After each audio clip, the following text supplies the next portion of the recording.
150R.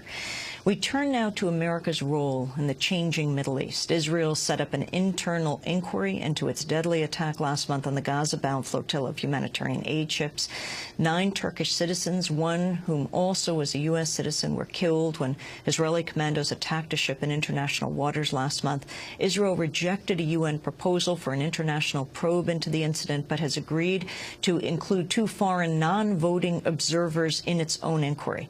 The United States has hailed the decision as, quote, an important step forward, but Turkey's foreign minister said, quote, we have no trust at all that Israel, a country that has carried out such an attack on a civilian convoy in international waters, will conduct an impartial investigation. Turkish-Israeli relations appear to be at an all-time low following the flotilla attack. Meanwhile, Turkey, along with Brazil, negotiated a nuclear fuel swap agreement with Iran and then voted against a UN Security Council resolution last week that imposed another round of sanctions on Iran. Well, award-winning journalist and best-selling author Stephen Kinzer is out with a new book that looks back into history to make some sense of the shifting alliances in the Middle East and to chart a new vision for U.S. foreign policy in the region. The former New York Times correspondent is the author of a number of books, including All the Shah's Men, An American Coup and Roots of Middle East Terror, and Overthrow, America's Century of Regime Change from Hawaii to Iraq. His latest book out this week is called Reset, Iran, Turkey, and America's Future. Stephen Kinzer joins me now from Washington, D.C. Welcome to Democracy Now! It's great to have you with us, Stephen. Actually, I want to start where you descriptions and analysis you gave in your previous books, which you continue in Reset, and it has to do with BP.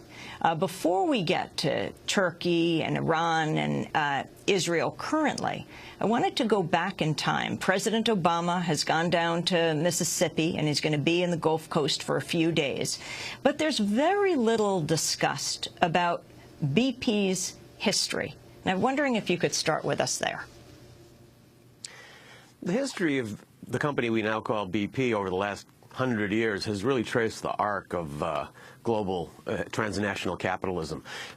This company began as a kind of a wildcatting operation in Iran back in the first decade of the 20th century. It was very entrepreneurial, risk-taking, and they had a bunch of geologists running around in these very forbidding steppes and deserts, and finally they struck what was the greatest find up to that time in the history of the oil industry. They were the ones who discovered that Iran was sitting on an ocean of oil, and then they decided they would take it under a corrupt deal that they had struck with a few representatives of the old declining Iranian monarchy, all of whom had been paid off by the company.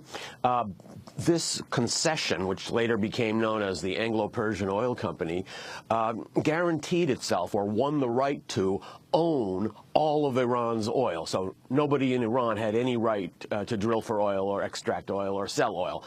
Then, soon after that find was made, the British government decided to buy the company. So the Parliament passed a law and bought 51% of that company. And all during the 1920s and 1930s and 1940s, the entire standard of living that people in England enjoyed was supported by oil from Iran. All the trucks and jeeps in Britain were being run on Iran oil. Factories all over Britain were being fueled by oil from Iran. The Royal Navy, which projected British power all over the world, was run 100% on oil from Iran. So that became a fundamental foundation of British life. And then, after World War II, when the winds of nationalism and anti-colonialism were blowing throughout the developing world, Iranians developed this idea, we've got to take our oil back. And that was the kind of national passion that brought to power Mohammed Mossadegh, who was the most prominent figure in the democratic period of Iran during the late 40s and early 50s. It was Mossadegh's desire, supported by a unanimous vote of the democratically elected parliament of Iran, to nationalize what was then the Anglo Iranian Oil Company. They carried out the nationalization. The British and their partners in the United States fiercely resisted this, and when they were unable to prevent it from happening, they organized the overthrow of Mossadegh in 1953. So that overthrow not only produced the end of the Mossadegh government, but the end of democracy in Iran. And that set off all these other following consequences. The Shah ruled for 25 years with increasing repression. His rule produced the explosion of the late 70s. It produced the Islamic regime. So it was to protect the interests of the oil company we now know as BP that the CIA and the British Secret Service joined together to overthrow the democratic government in Iran and produce all the consequences we've seen in Iran over the last half-century. And that involved both Dulles brothers. People often fly into Dulles Airport. John Foster Dulles, Allen Dulles, and also Teddy Roosevelt's grandson. Yeah, history is kind of winking at us from that episode. It's quite an interesting quirk that Theodore Roosevelt, who essentially brought the United States into the regime change era around the very beginning of the 20th century, wound up having a grandson who began the modern age of intervention. Bear in mind that Iran was the first country where the CIA went in to overthrow a government. When Teddy Roosevelt was overthrowing governments, there was no CIA. So each of them opened a chapter in the history of American interventionism. And why, before we move forward now, why did the U.S. intervene on behalf of a British company, what later became British Petroleum, or BP? There were several reasons for it. Part of it had to do with the desire for transatlantic solidarity, but I really think there were two key reasons. One was that the Americans persuaded themselves that they had to fight communism somewhere in the world. That was the idea with which Dulles and Eisenhower came into power in 1953, that they would no longer stick with the strategy of containment of communism, but they were going to a new strategy of rollback.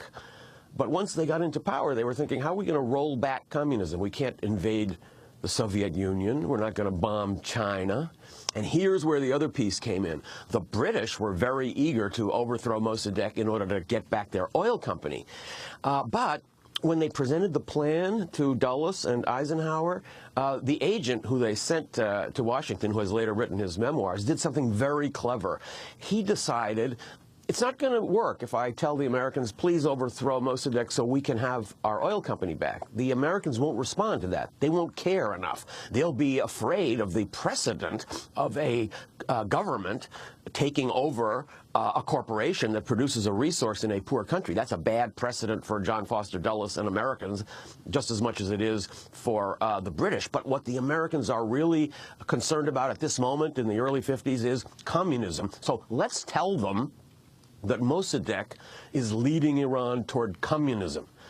Now, Mossadegh was an elderly aristocrat who despised all socialist and Marxist ideas, but that was just a detail. He was able to be portrayed as a person who was weak enough so that later on his fall might produce an attempt by communists to take over in Iran. So it was this combination of wanting to make sure that the example was not given in the world, that nationalist governments could just nationalize companies owned by rich countries, and secondly, anybody who could come into the American scope as being possibly not even sympathetic to communism, but creating a situation in which after he was gone, there might be instability that could lead to a communist government, would wind up being a target of the U.S.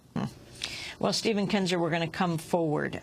Your theory, what the thesis you're putting forward in Reset is that there could be a strategic alliance, a new power triangle between the United States, Iran, and Turkey.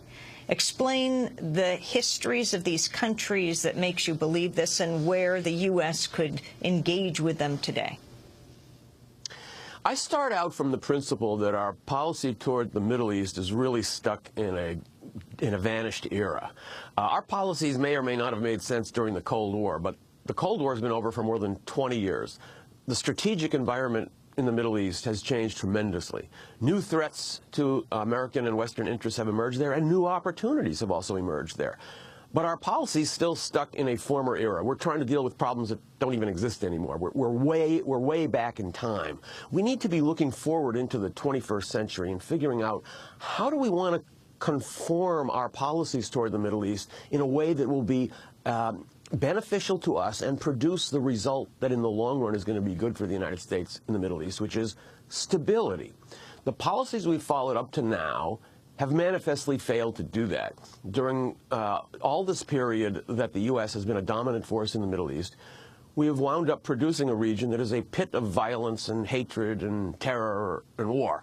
So we're in a situation like Einstein referred to, I think, when he defined insanity as doing the same thing over and over again but expecting different results. That's what we're doing in the Middle East. So I start from this premise that we need to think big. We need to break out of this very narrow spectrum of acceptable opinions and try to think in a more creative, original way about what could the future of the Middle East look like. And the second basis for my ideas is that we've got to stop thinking about what to do next week and next month. We've got to start thinking about